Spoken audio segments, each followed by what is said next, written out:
Bible గ్రంథంలో అత్యంత ఇష్టమైన వచనాలు. అప్పుడు పుస్తకపు చుట్టలు నన్ను గూర్చి వ్రాయబడిన హలో, పుస్తకపు చుట్టలో నన్ను గూర్చి వ్రాయబడిన ప్రకారము నేను వచ్చి ఉన్నాను.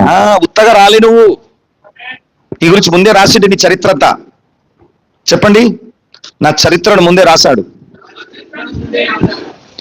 అందరు పుట్టిన తర్వాత రాసుకుంటారు, కానీ మన దేవుడు పుట్టక ముందే రాశాడు. అయితే పేజీలు ఇంకా చాలా ఉన్నాయి నీ గురించి.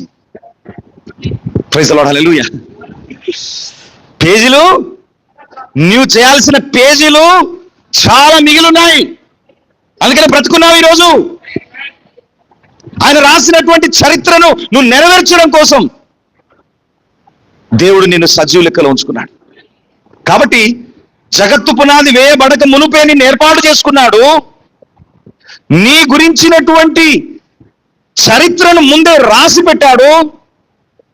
నిన్ను దేవుడు పిలుచుకున్నాడు. ఆ చరిత్రను సృష్టించు అంటున్నాడు. నువ్వు చేసేది దేవుడు రాసిన చరిత్ర, నీది కాదు. అందుకనే చరిత్రను ఇంగ్లీష్లో ఏమంటారు చెప్పండి? గట్టిగా చెప్పాలి. హిస్టరీ. History HISTORY. ఆ మొదటి 3 అక్షరాలను కలపండి. His story. ఆయన కథ ఇది, నీ కథ కాదు. సేవకుల కథ కాదు. నేను అది చేసినా, ఇది చేసినా, అట్లా చేసినా, ఇట్లా చేసినా, నీ కథ నా కథ కాదు. ఇదంతా ఇప్పుడు జరిగే కథ అంతా ఆయనది. జరిగేదంతా ఆయన చరిత్ర. His story, not my story, not your story, not anyone story. This is the story of God. అందుకనే హిస్టరీ అన్నారు, చరిత్ర. ఒకటి మనం అందరం ఎవరిమి? దేవుడు రాసిన చరిత్రను నెరవేర్చేవారిని. అందుకనే మనము చరిత్రను రాసే వ్యక్తులం, హిస్టరీ మేకర్స్. మనం చరిత్రను నెరవేర్చేవారిని. చెప్పండి, నేను అంటే చెప్పాలి, మీ కూర్చోబోయే చెప్పాలి. హలో, రాసినట్టు నీ గురించి కూడా ఎంతమంది నమ్ముతున్నారు నా గురించి అక్కడ రాసి పెట్టిండని? దావీదు నమ్మాడు. ప్రవచన పూర్వకంగా యేసుప్రభు గురించి చెప్తున్నాడు. నా గురించి గ్రంథపు చుట్టలో వ్రాయబడిన ప్రకారము నేను వచ్చి ఉన్నాను. నా దేవా, నీ చిత్తము జరిగించుట అది నాకు సంతోషము.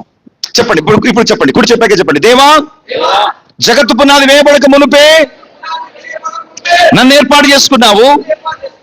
జగత్తు పునాది వేయబడక మునుపే నీ గ్రంథపు చుట్టలో నా చరిత్రను రాసి పెట్టావు. ఈ లోకములో తగిన సమయములో నన్ను పిలుచుకున్నావు. నీ చరిత్రను నెరవేర్చుటకు నన్ను అభిషేకించావు. గట్టిగా చప్పట్లు మాయపరుస్తాం, గట్టిగా చప్పట్లు కొట్టాలి. ఎందుకు అభిషేకించిండు? ఆయన రాసిన చరిత్రను నీవు నెరవేర్చడం కోసము ఆయన నీ గురించి చరిత్ర రాసి పెట్టాడు. కాబట్టి నువ్వు మామూలు వ్యక్తివి కాదు. జగత్తు పునాది వేయబడక మునుపే ఏర్పాటు చేయబడిన వ్యక్తివి. ఆయన సంకల్పం చొప్పున పిలువబడిన వ్యక్తివి కనుక నీ జీవితంలో మేలు కలుగుటకే సమస్తము సమకూడి జరుగుతున్నవి. ఇప్పుడు శ్రమ వచ్చింది, గాలి తుఫాన్లు వచ్చాయి, అది నీ మేలు కొరకే మార్పు చేయబోతున్నాడు.